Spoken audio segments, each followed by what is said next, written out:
Coming up, peace marches to celebrate a civil rights leader. And later, a Virginia rally on gun rights puts Virginia in a state of emergency.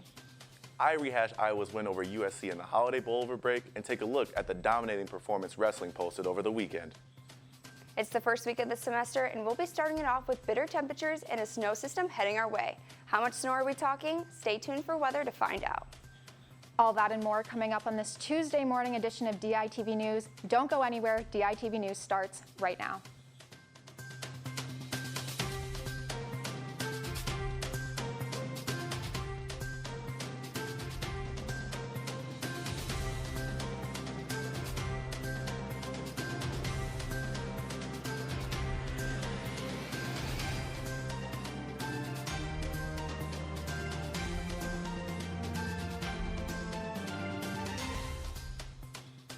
Good morning and thank you for tuning in. I'm Bailey Chihan. Yesterday, students across the country had the day off to commemorate Martin Luther King Jr. Day. Peace marches were held across the country, including in the snowy, frigid Midwest. The half foot of snow that dropped in Detroit, Michigan didn't stop a good crowd from marching with signs and chants to honor the civil rights leader. Michigan Governor Gretchen Whitmer even stopped by to say a few words on the importance of MLK Day. It's a legacy of inclusion and optimism, but also of fighting for what's right. And today's not just a day off, today's a day to serve communities and to recognize the great legacy of Dr. King. MLK Day also brought a state of emergency to Richmond, Virginia, as thousands of armed protesters came to the steps of the Capitol. The Virginia Citizens Defense League annually holds Lobby Day on January 20th in an effort to resist gun control laws. This year was a key year for protesters since Democrats control both houses and the executive branch in Virginia. Many Virginians gathered to protest a bill banning assault weapons, but activists from other states rallied as well. The NRA headquarters in Northern Virginia makes any gun control laws passed in Virginia particularly poignant for activists nationwide. There were no major incidents or injuries, and most protesters vacated the area surrounding the Capitol by mid-afternoon. It's the first day of classes, and I hope Melissa has some good news for us in the weather studio. Thanks, Bailey. Unfortunately, it's not some good news. We're going to have a cold and windy start to the first day of the semester. We're going to have a high of 21 degrees with sunny skies and winds around 10 miles an hour, making that temperature feel cooler than it actually is.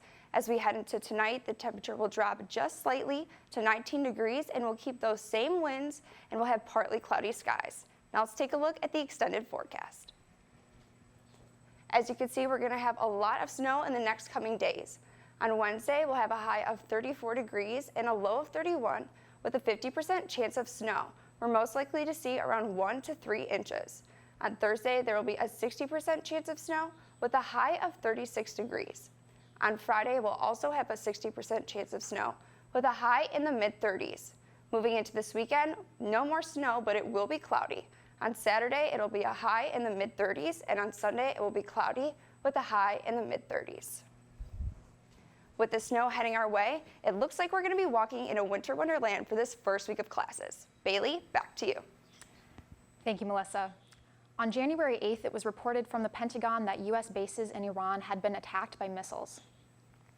The original Pentagon report stated that there were no deaths or injuries resulting from the missile attacks. However, U.S. military officials have since come forth and claimed 11 troops were concussed during the strikes. The Pentagon is assuring people that they were not notified of the injuries until the day after the attack happened, and reports had already been sent out. And I'm very excited to see what Dallas has for us in the sports studio. Dallas? Oh man, does it feel good to be back on camera. I know it's been a while, Hawkeye fans, but while we were on break, the Iowa Hawkeyes played in a huge bowl game down in San Diego, California. And to start off the show, let's take a look back to what Kate Overton and John Rawson put together. As night fell in San Diego, the Holiday Bowl between the Iowa Hawkeyes and USC Trojans began, and the battle between the unstoppable force of USC's offense and the immovable object of Iowa's defense etched itself into Holiday Bowl history. Iowa struck first with this deceptive double reverse to Tyrone Sweet Feet Tracy to give Iowa an early 7-0 lead on the first drive of the game. On the ensuing drive, the Trojans decided it was their turn. Quarterback Keaton Slovis connected with Drake London on this third medium to tie the knot at 7 apiece.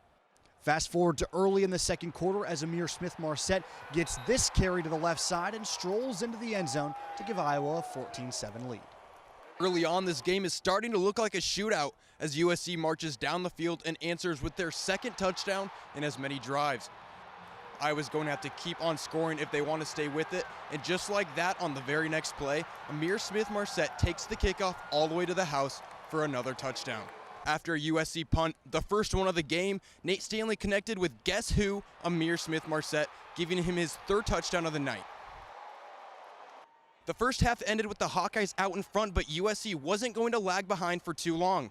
They started the second half out with a quick touchdown, and then to everybody's surprise, laid down an onside kick and recovered it.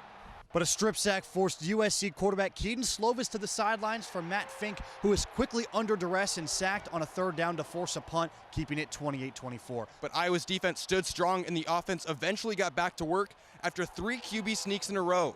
Nate Stanley hands the ball off to Tyler Goodson for 6 as the Hawkeyes take the lead 35-24.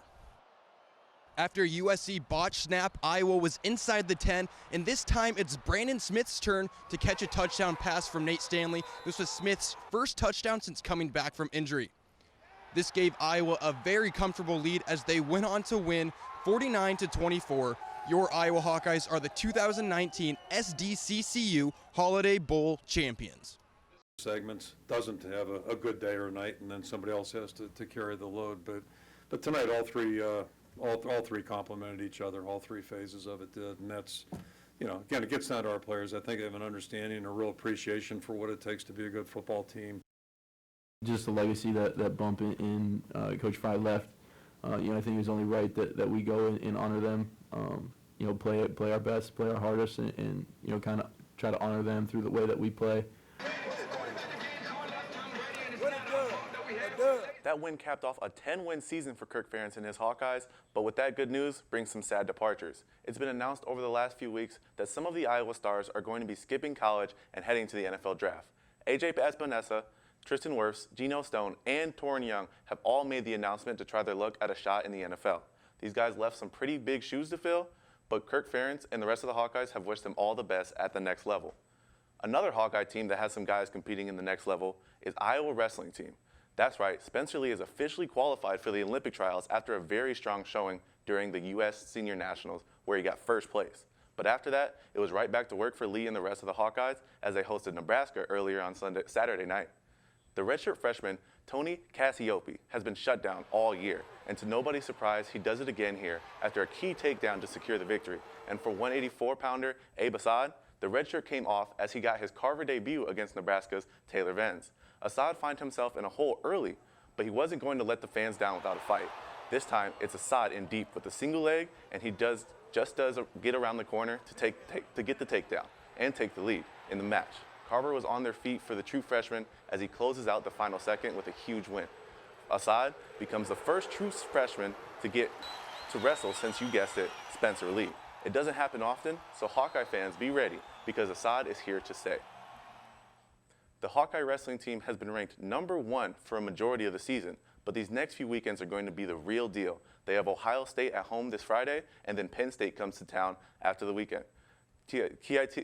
After the weekend, DITV Sports Director Kate Overton will have your updates for all of those.